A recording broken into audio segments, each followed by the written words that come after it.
بسم اللہ الرحمن الرحیم۔ السلام علیکم سامعین، امید ہے آپ سب خیریت سے ہیں۔ ہم کاشان بصیرت کے یوٹیوب چینل پہ کتاب قصص القرآن پڑھتے ہوئے پارٹ نمبر 18 پہ پہنچ گئے ہیں الحمدللہ، اور پیج نمبر 140 سے ہم اپنی اس پارٹ کی ریڈنگ کا آغاز کرنے جا رہے ہیں۔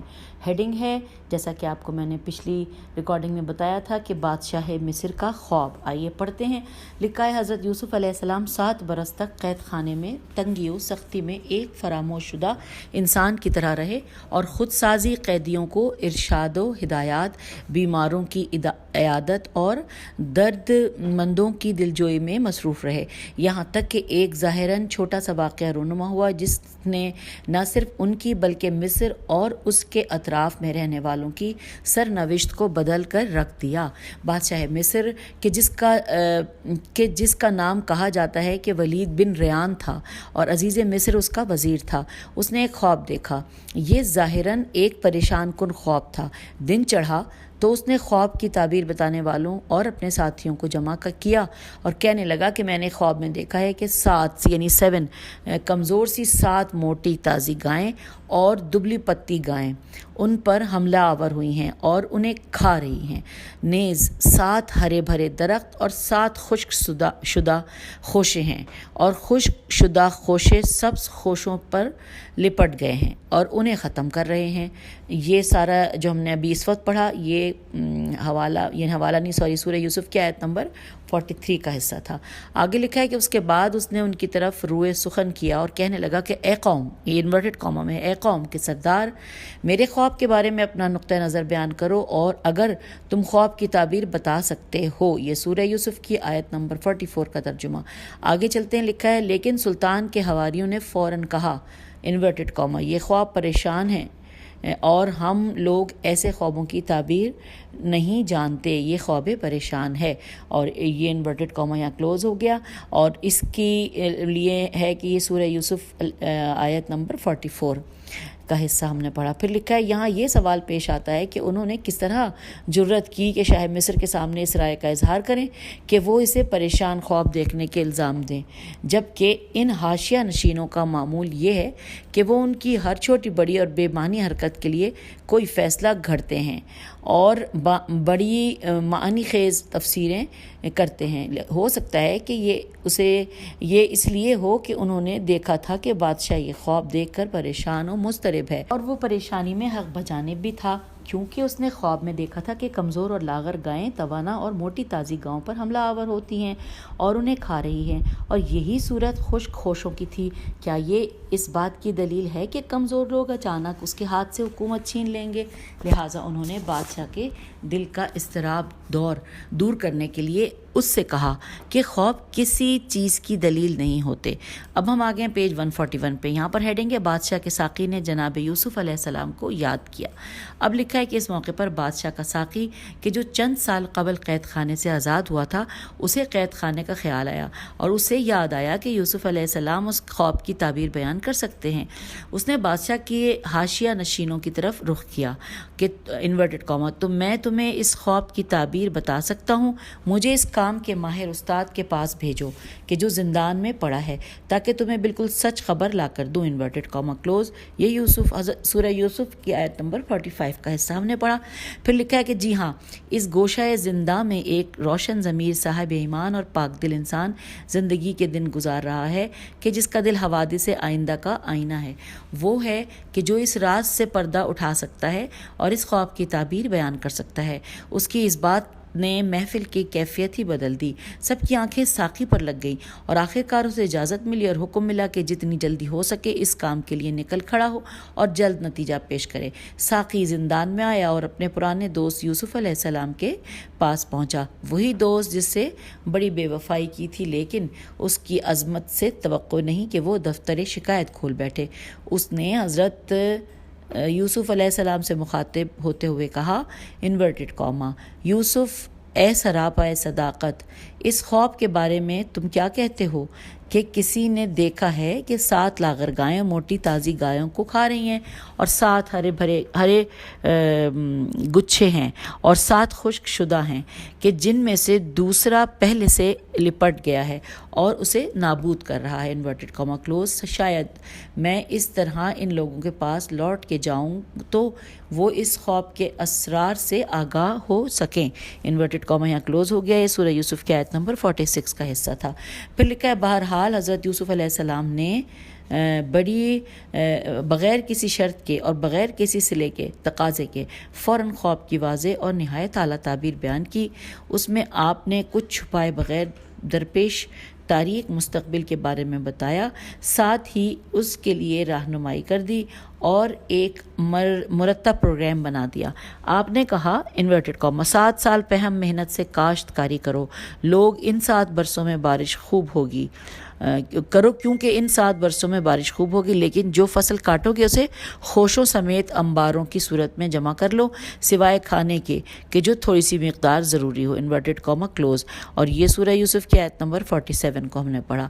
پھر لکھا ہے کہ لیکن جان لو کہ ان 7 برسوں کے بعد 7 برس 7 سال خشک سالی، بارش کی کمی اور سختی کے آئیں گے، جن میں صرف اس سالوں میں تمام ذخیرہ شدہ گندم نہ کھا جانا۔ اچھا دوبارہ سے پڑھتے ہیں، لیکن جان لو کہ ان 7 برسوں کے بعد 7 برس خشک سالی کے آئیں گے، ٹھیک ہے، بارش کی کمی اور سختی کے آئیں گے کہ جن میں صرف اس ذخیرے سے استفادہ کرنا ہوگا جو گزشتہ سالوں میں تمام ذخیرہ کیا ہوگا، ورنہ ہلاک ہو جاؤ گے۔ البتہ خیال رہے کہ خشکی اور قحط کے ان 7 سالوں میں تمام ذخیرہ شدہ گندم نہ کھا جانا، انورٹڈ کاما، بلکہ کچھ مقدار بیج کے طور پر آئندہ کاشت کے لیے رکھ چھوڑنا، کیونکہ بعد کا سال اچھا ہوگا۔ اور یہ انورٹڈ کاما کلوز ہو گیا۔ اور یہ ہے سورہ یوسف کی آیت نمبر 48 کا ہم نے پڑھا۔ پھر لکھا ہے کہ اگر خشک سالی اور سختی کے یہ سال تم سوچے سمجھے پروگرام اور پلان کے تحت ایک ایک کر کے گزار لو تو پھر تمہیں کوئی خطرہ نہیں۔ اس کے بعد ایک ایسا سال آئے گا کہ خوب باران رحمت ہوگی اور لوگ اس آسمانی نعمت سے خوب سے بہرہ مند ہوں گے۔ اور انورٹڈ کاما یہاں پہ کلوز ہو گیا ہے۔ اور یہاں پہ جو جس صورت سے یہ موجود ہے وہ ہے سورہ یوسف کی، اور یہ ہم نے آیت نمبر 48 کا حصہ پڑھا۔ اور اب ہم آ گئے ہیں کتاب کے پیج نمبر 142 پر۔ لکھا ہے اس سے نہ صرف زراعت اور اناج کا مسئلہ حل ہو جائے گا بلکہ رسدار پھل اور روغن دار دانے بھی فراوان ہوں گے کہ لوگ جن سے رس اور روغن حاصل کریں گے۔ یہاں پر انورٹڈ کاما کلوز ہو گیا ہے۔ اب اگلی ہیڈنگ نظر آ رہی ہے۔ اچھا یہ جو ہے یہ لکھا ہے کہ روغن حاصل کریں گے، یہ سورہ یوسف کی آیت نمبر 49 کا ہے۔ اور مصر کا قیدی، اگلی ہیڈنگ ہے مصر کا قیدی یا بہترین رہبر۔ آئیے جانتے ہیں، لکھا ہے حضرت یوسف علیہ السلام نے خواب کی جو تعبیر بیان کی وہ کس قدر جچی تلی تھی۔ قدیمی کہانیوں میں گائے سال کا سمبل سمجھی جاتی ہے اور اس کا توانا ہونا فراوان نعمت کی دلیل ہے، جبکہ لاغر ہونا مشکلات اور سختی کی دلیل ہے۔ 7 لاغر گائیں 7 توانا گاؤں پر حملہ آور ہوئیں تو یہ اس سال اس بات کی دلیل ہے کہ سختی کے 7 سالوں میں قبل کے سالوں کے ذخائر سے فائدہ اٹھانا چاہیے۔ اور 7 خشک شدہ خوشے یا گچھے جو 7 سبز خوشوں سے لپٹ گئے تو یہ فراوانی نعمت اور خشک سالی کے 2 مختلف ادوار کے لیے ایک اور دلیل تھی۔ اس میں اس نکتے کا اضافہ تھا کہ اناج گوشوں کی شکل میں ذخیرہ کیا جاتا ہے تاکہ جلد خراب نہ ہو اور 7 برس تک چل سکے۔ نیز یہ کہ لاغر گائیں اور خشک شدہ میووں خوشوں کے ساتھ سے زیادہ نہ تھے، خشک شدہ خوشوں کے ساتھ 7 سے زیادہ نہ تھے۔ پھر لکھا ہے کہ یہ امر اس بات کی نشاندہی کرتا ہے کہ ان سخت 7 سالوں میں کے بعد یہ کیفیت ختم ہو جائے گی اور فطری طور پر بیج کی فکر بھی کرنا چاہیے اور ذخیرے کے کچھ حصے اس کے لیے محفوظ رکھنا چاہیے۔ اب ہم اگلے پیراگراف کی طرف آ گئے ہیں، آئیے پڑھتے ہیں۔ لکھا ہے کہ حضرت یوسف علیہ السلام در حقیقت عام تعبیر خواب بیان کرنے والے شخص نہ تھے بلکہ ایک رہبر تھے کہ جو گوشۂ زندان میں بیٹھے ایک ملک کے مستقبل کے لیے منصوبہ بندی کر رہے تھے اور انہیں کم از کم 15 برس کے لیے مختلف مراحل پر مشتمل ایک پلان دے رہے تھے۔ کہ وہ اور جیسا کہ ہم دیکھیں گے کہ یہ تعبیر جو آئندہ کے لیے منصوبہ بندی اور رہنمائی پر مشتمل تھی. انہوں نے جابر بادشاہ اور اس کے حواریوں کو ہلا کے رکھ دیا اور اہل مصر کی ہلاکت خیز قحط سے نجات کا سبب بنی، اور اسی کے سبب حضرت یوسف علیہ السلام کو زندان سے اور حکومت کو بھی خود غرض اور خود سر لوگوں سے نجات مل گئی. آئیے آگے پڑھتے ہیں. لکھا ہے، ہیڈنگ ہے یوسف علیہ السلام ہر الزام سے بری ہو گئے. لکھا ہے جیسا کہ ہم کہہ چکے ہیں کہ حضرت یوسف علیہ السلام نے شاہ مصر کے خواب کی جو تعبیر بیان کی وہ اس قدر جچی تلی اور منطقی تھی کہ اس نے بادشاہ اور اس کے حاشیہ نشینوں کو جذب کر لیا. بادشاہ نے دیکھا کہ غیر معروف سے قیدی نے کسی مفاد کی توقع کے بغیر اس خواب کی مشکل تعبیر کس بہترین طریقے سے بیان کر دی ہے، اور ساتھ ہی آئندہ کے لیے نہایت جچا تلا پروگرام بھی پیش کر دیا ہے. اجمالاً اس نے سمجھ لیا کہ یہ کوئی غلام قیدی نہیں ہے بلکہ غیر معمولی شخصیت ہے کہ جو کسی پراسرار ماجرے کے باعث قید میں ڈالا گیا ہے، لہٰذا اسے اس کے دیدار کا اشتیاق پیدا ہوا. لیکن ایسا نہیں کہ سلطنت کا غرور ایک طرف رکھ کر وہ دیدار یوسف کے لیے چل پڑے، بلکہ اب بریکٹ میں لکھا ہے کہ اس نے حکم دیا کہ اسے میرے پاس لے آؤ، انورٹڈ کاما کلوز، اور یہ سورہ یوسف کی آیت نمبر 50. اس کے بعد آگے چلتے ہیں. لکھا ہے لیکن جب اس کافرستادہ یوسف علیہ السلام کے پاس لیکن جب اس کا فرستادہ یوسف علیہ السلام کے پاس آیا تو بجائے اس کے کہ یوسف علیہ السلام اس خوشی میں پھولے نہ سماتے کہ سالہ سال قید خانے کے گڑھے میں رہنے کے بعد اب نسیم آزادی چل رہی ہے، آپ نے بادشاہ کے نمائندے کو منفی جواب دیا اور کہا کہ میں اس وقت تک زندان سے باہر نہیں آؤں گا کہ اب انورٹڈ کاما میں ہے کہ جب تک کہ تو اپنے مالک کے پاس جا کر اس سے یہ نہ پوچھے کہ وہ عورتیں جنہوں نے تیرے وزیر عزیز مصر کے محل میں اپنے ہاتھ کاٹ لیے تھے ان کا ماجرا کیا تھا، انورٹڈ کاما کلوز. یہ سورہ یوسف کی آیت نمبر 50 کا ہم نے حصہ پڑھا. ہم آگے پیج نمبر 143 پہ لکھا ہے وہ نہیں چاہتے تھے کہ ایسے ہی جیل سے رہا ہو جائیں اور شاہ کی طرف سے معین کیے گئے ایک مجرم یا کم از کم ایک ملزم کی صورت میں زندگی بسر کریں. وہ چاہتے تھے کہ سب سے پہلے ان کی قید کے سبب کے بارے میں تحقیق ہو اور ان کی بے گناہی اور پاک دامنی پوری طرح درجۂ ثبوت کو پہنچ جائے اور برات کے بعد وہ سربلندی سے آزاد ہوں اور ضمناً حکومت مصر کی مشینری کی آلودگی بھی ثابت ہو جائے اور یہ ظاہر ہو جائے کہ اس کے وزیر کے دربار میں کیا گزرتی ہے. پھر لکھا ہے جی ہاں وہ اپنے عز و شرف کو آزادی سے زیادہ اہمیت دیتے تھے، وہ یہی حریت پسندوں کا اور یہی راستہ تھا. یہ امر جاذب توجہ ہے کہ حضرت یوسف علیہ السلام نے اپنی گفتگو میں اس قدر عظمت کا مظاہرہ کیا کہ یہاں تک تیار نہ ہوئے کہ عزیز مصر کی بیوی کا نام لیں کہ جو ان پر الزام لگانے اور جیل بھیجنے کا اصلی عامل تھی، بلکہ مجموعی طور پر زنان مصر کے ایک گروہ کی طرف اشارہ کیا کہ جو اس ماجرے میں دخیل تھیں. اب آگے پیراگراف میں لکھا ہے کہ اس کے بعد آپ نے مزید کہا کہ اگرچہ اہل مصر نہ جانے اور یہاں تک کہ دربار سلطنت بھی بے خبر ہو کہ مجھے قید کیے جانے منصوبہ کیا تھا اور کن افراد کی وجہ سے یہ پیش آیا، لیکن اب یہاں پہ انورٹڈ کاما میں ہے کہ میرا پروردگار ان کے مکر و فریب اور منصوبے سے آگاہ ہے. یہاں پہ انورٹڈ کاما کلوز ہو گیا اور یہ سورہ یوسف کی آیت نمبر 50 کا ہی حصہ ہم نے پڑھا ہے. آگے لکھا ہے کہ شاہ کا خاص نمائندہ اس کے پاس لوٹ آیا اور یوسف علیہ السلام کی تجویز کہ جس سے اعلیٰ ظرفی اور بلند نظری جھلکتی تھی بادشاہ نے سنی تو طب ہو کر کہنے لگا دوبارہ سے پڑھتی ہوں. بادشاہ نے سنی تو وہ یوسف علیہ السلام کی بزرگواری سے بہت زیادہ متاثر ہوا اور لہٰذا اس نے فوراً اس ماجرے میں شریک عورتوں کو بلا بھیجا اور وہ حاضر ہوئیں تو ان سے مخاطب ہو کر کہنے لگا انورٹڈ کاما کہ بتاؤ میں دیکھوں کہ جب تم نے یوسف علیہ السلام سے اپنی خواہش پورا کرنے کا تقاضا کیا تو اصل معاملہ کیا تھا، انورٹڈ کاما کلوز. اور یہ سورہ یوسف کی آیت نمبر 51 کا حصہ تھا. آگے لکھا ہے سچ کہنا، حقیقت بیان کرنا کہ کیا تم نے ان میں کوئی عیب، تقصیر اور گناہ دیکھا ہے؟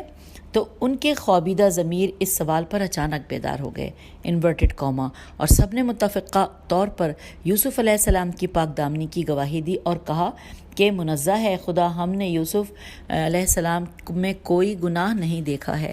انورٹڈ کاما کلوز ہو گیا اور یہ سورہ یوسف کی آیت نمبر 51 ہے. اب اگلی ہیڈنگ ہے زلیخا کا اعتراف. عزیز مصر کی بیوی وہاں موجود تھی، بادشاہ اور زنان مصر کی باتیں سن رہی تھی، بغیر اس کے کہ کوئی اس سے سوال کرے ضبط نہ کر سکی۔ اس نے محسوس کیا کہ اب وہ موقع آ گیا ہے کہ ضمیر کی سالہ سال کی شرمندگی یوسف علیہ السلام کی پاکیزگی اور اپنی گناہ گاری کے ذریعے تلافی کرے، خصوصاً صاحب جب کہ اس نے یوسف علیہ السلام کی بے نظیر عظمت کو اس پیغام میں دیکھ لیا تو جو انہوں نے بادشاہ کو بھیجا تھا۔ دیکھ لیا کہ اپنے پیغام میں انہوں نے اس کے بارے میں تھوڑی سی بات بھی نہیں کی اور اشارتاً صرف زنان مصر کے بارے میں بات کی ہے۔ اس کے اندر گویا ایک ہلچل مچ گئی۔ انورٹڈ کاما میں لکھا ہے کہ وہ چیخ اٹھی کہ اب حق آشکار ہو گیا ہے، میں نے اس سے خواہش پوری کرنے کا تقاضا کیا تھا، وہ سچا ہے۔ اور یہ سورہ یوسف کی آیت نمبر 51 کے الفاظ ہم نے پڑھے۔ پھر لکھا ہے اگلے پیراگراف میں اگلے پیج پہ ہم آ گئے ہیں، پیج نمبر 144 پہ، اور یہاں لکھا ہے پھر انورٹڈ کاما میں کہ میں نے اس کے بارے میں اگر کوئی بات کی ہے تو وہ جھوٹ تھی، بالکل جھوٹ تھی، انورٹڈ کاما کلوز۔ اور یہ سورہ یوسف کی آیت نمبر 51 کا حصہ تھا۔ پھر لکھا ہے زوجہ عزیز نے اپنی بات جاری رکھتے ہوئے کہا کہ میں نے یہ صریح اعتراف اس بنا پر کیا ہے، آگے لکھا ہے انورٹڈ کاما میں، کہ تاکہ یوسف علیہ السلام کو معلوم ہو جائے کہ میں نے اس کی غیبت میں اس کے بارے میں خیانت نہیں کی۔ انورٹڈ کاما کلوز ہو گیا یہاں پر، اور یہ سورت ہے سورہ یوسف اور آیت نمبر 52 کا حصہ پڑھا۔ پھر لکھا ہے کیونکہ اتنی مدت میں اور اس سے حاصل ہونے والے تجربات کے بعد میں نے سمجھ لیا ہے کہ انورٹڈ کاما خدا خیانت کرنے والوں کے مکر و فریب کو چلنے نہیں دیتا ہے، یہاں پہ انورٹڈ کاما کلوز ہو گیا ہے، اور یہ ہے سورہ یوسف کی آیت نمبر 52 کا حصہ۔ پھر لکھا ہے کہ در حقیقت اس نے اب جہاں لکھا ہے در حقیقت یعنی اس میں یہ بھی ہے کہ اگرچہ یہ جملہ عزیز مصر کی بیوی کا ہے کہ جیسا کہ ظاہر عبارت کا تقاضا ہے، لکھا ہے کہ اس نے یوسف کی پاکیزگی اور اپنی گناہ گاری کی صریح اعتراف کے لیے 2 دلیلیں قائم کی۔ پہلی یہ کہ اس کا ضمیر اور احتمالاً یوسف علیہ السلام سے اس کا باقی ماندہ لگاؤ سے اجازت نہیں دیتا، اور اسی لیے محلوں کی پرخواب زندگی کے پردے آہستہ آہستہ اس کی آنکھوں کے سامنے سے ہٹ گئے، اور وہ زندگی کی حقیقتوں کو سمجھنے لگی کہ خصوصاً عشق میں شکست نے اس کے افسانوی غرور پر جو ضرب لگائی، اس سے اس کی نگاہ حقیقت میں کھل گئی تھی۔ اگلے پیراگراف میں لکھا ہے کہ اس حالت میں تعجب کی بات نہیں کہ وہ اس طرح کا صریح اعتراف کرے۔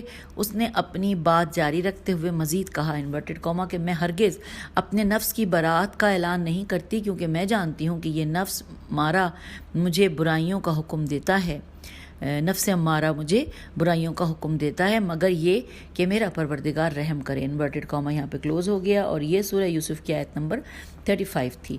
پھر لکھا ہے کہ اور اس کی حفاظت اور نصرت و مدد کے باعث بچ جاؤں، اور یہاں پر یہ تھا سورہ یوسف کی آیت نمبر 53 کا ہی ترجمہ کا حصہ۔ پھر اس کے بعد لکھا ہے بچ جاؤں کے بعد لکھا ہے کہ بہرحال اس گناہ پر میں اس سے اف و بخشش کی امید رکھتی ہوں۔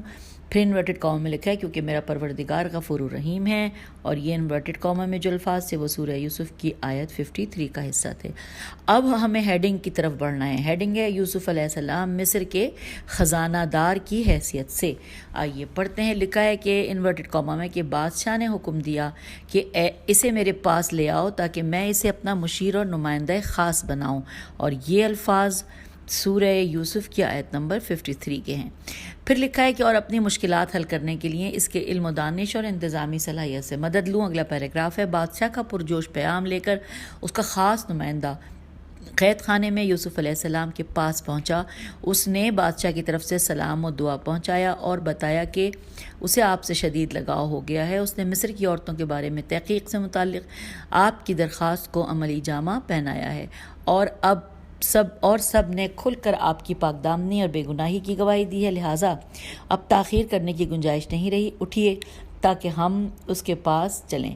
حضرت یوسف علیہ السلام بادشاہ کے پاس تشریف لائے۔ انورٹڈ کاما میں لکھا ہے کہ ان کی آپس میں بات چیت ہوئی، بادشاہ نے ان کی گفتگو سنی اور آپ کی پرمغز اور نہایت اعلیٰ باتیں سنی۔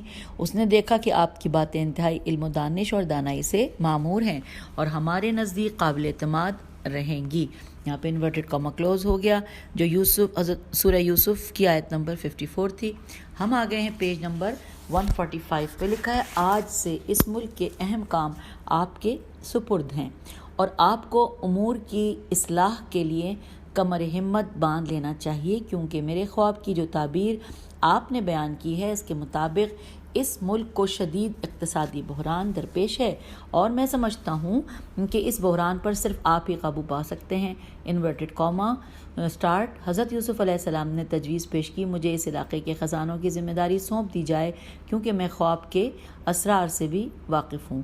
انورٹڈ کاما کلوز، اور یہ جو ہم نے انورٹڈ کاما میں پڑھی یہ سورہ یوسف کی آیت نمبر 54 کا حصہ تھی۔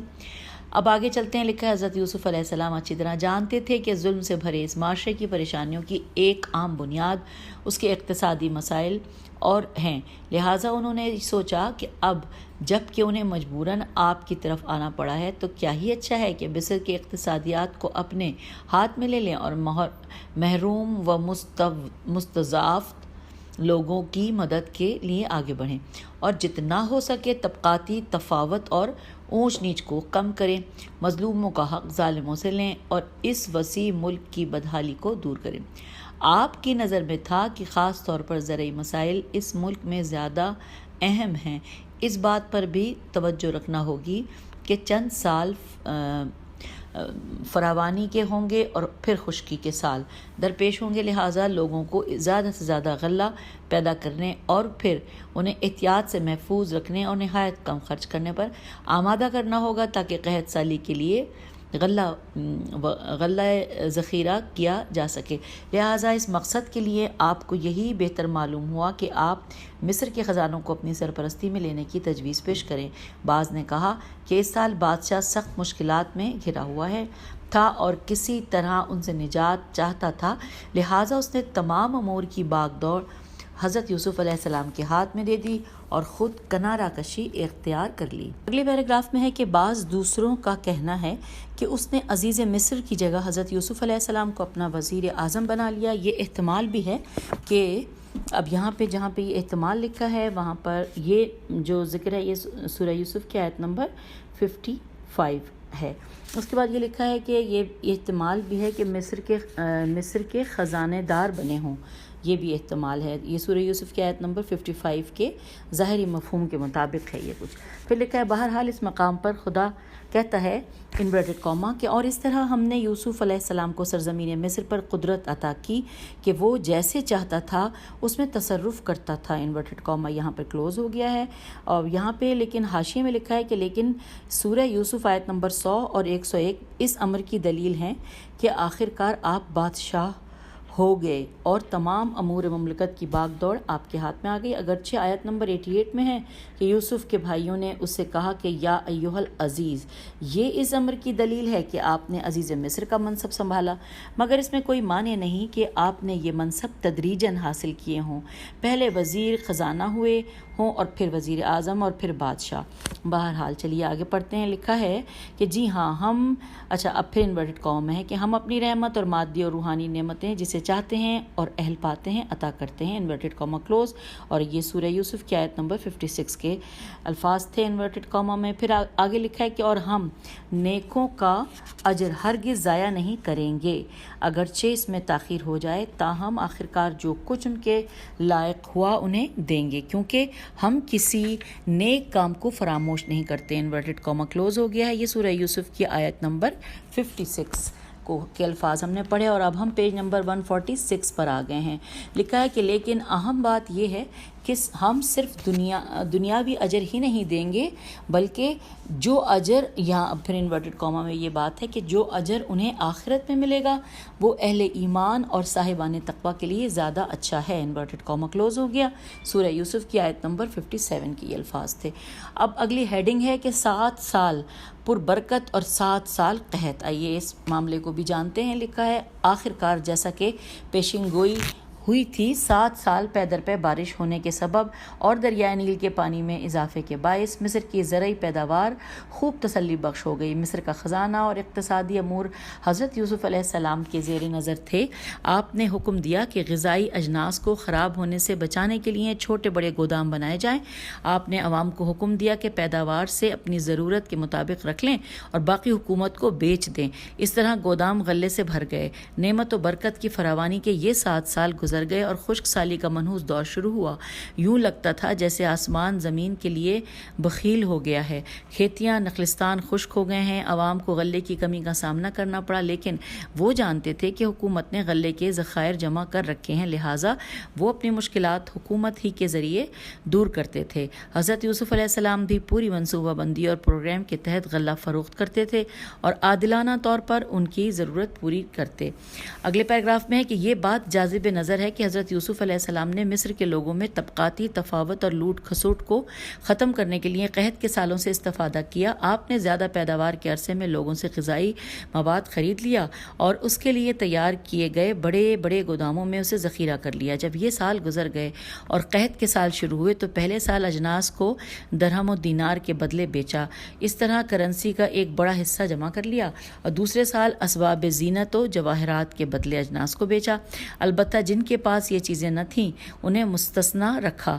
تیسرے برس چوپایوں کے بدلے، چوتھے برس غلاموں اور کنیزوں کے عوض، اور پانچویں برس عمارت کے بدلے، چھٹے برس زرعی زمینوں اور پانی کے عوض، اور ساتویں سال خود مصر کے لوگوں کے بدلے اجناس دیں۔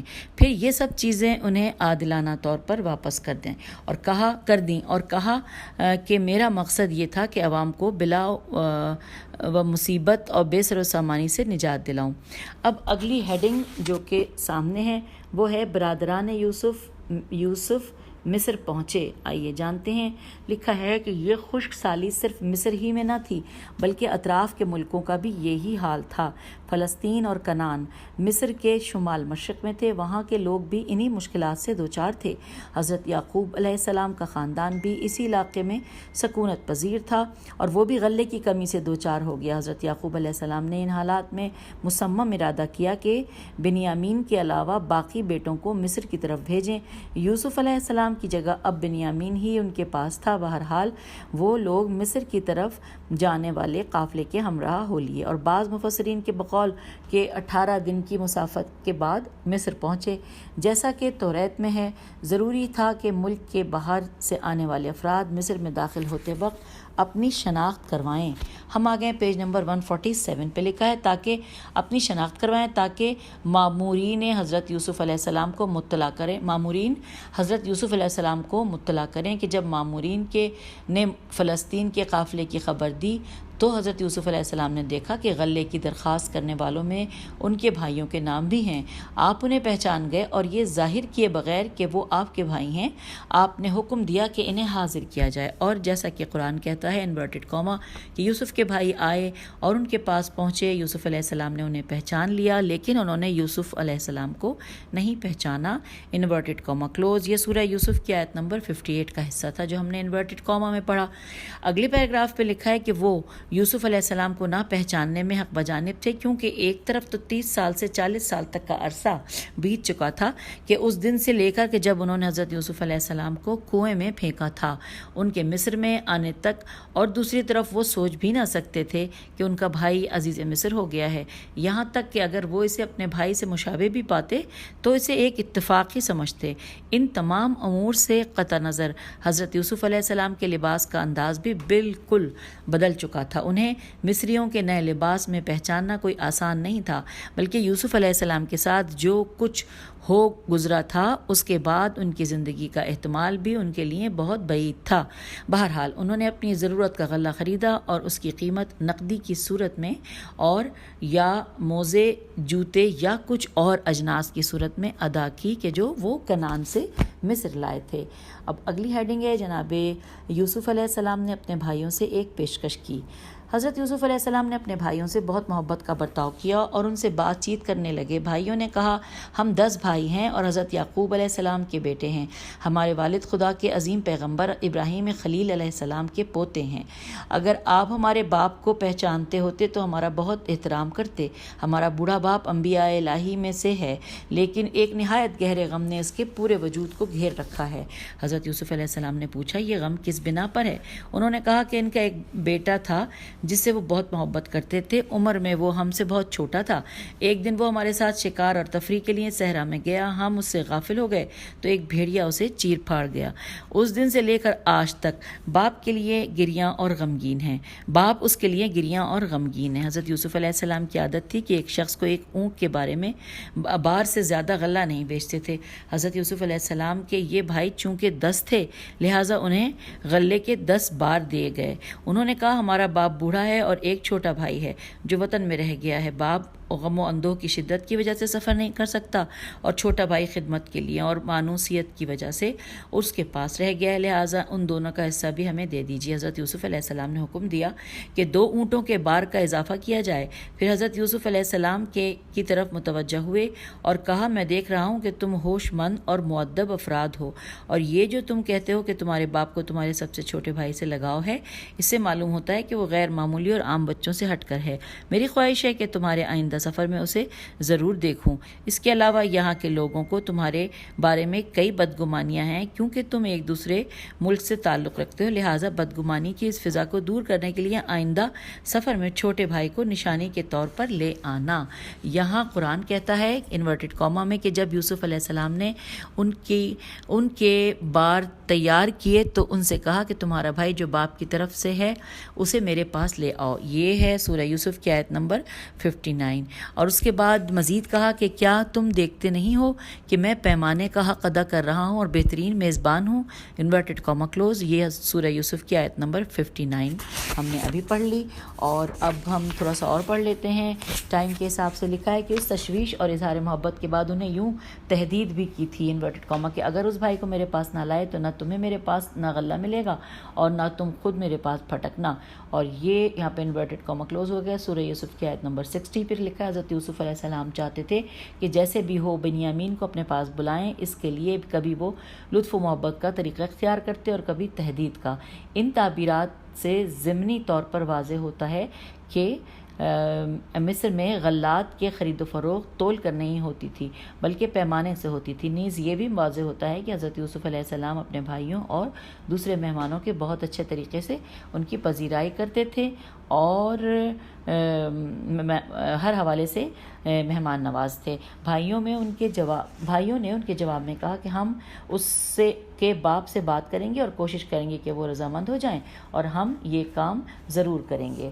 یہاں پہ انورٹڈ کاما کلوز ہو گیا، اور پھر لکھا، اور یہ ہے سورہ یوسف کی آیت نمبر 61۔ پھر لکھا ہے اس موقع پر ان کی ہمدردی اور توجہ کو زیادہ سے زیادہ اپنی طرف مبذول کرنے کے لیے حضرت یوسف علیہ السلام نے اپنے کارندوں سے کہا کہ ان کی نظر بچا کر وہ اموال ان کے غلے میں رکھ دیں جو انہوں نے غلہ اس کے بدلے میں دیے تھے، تاکہ جب وہ واپس اپنے خاندان میں جا کر اپنا سامان کھولیں تو انہیں پہچان لیں اور دوبارہ مصر کی طرف لوٹائیں۔ Inverted Cama close. اور یہ سورہ یوسف کی آیت نمبر 62 ہے، اور اس کے حوالے سے جو تفصیلات ہیں وہ کچھ حاشیے میں وہ ہم انشاءاللہ اگلی آڈیو میں پڑھ لیں گے۔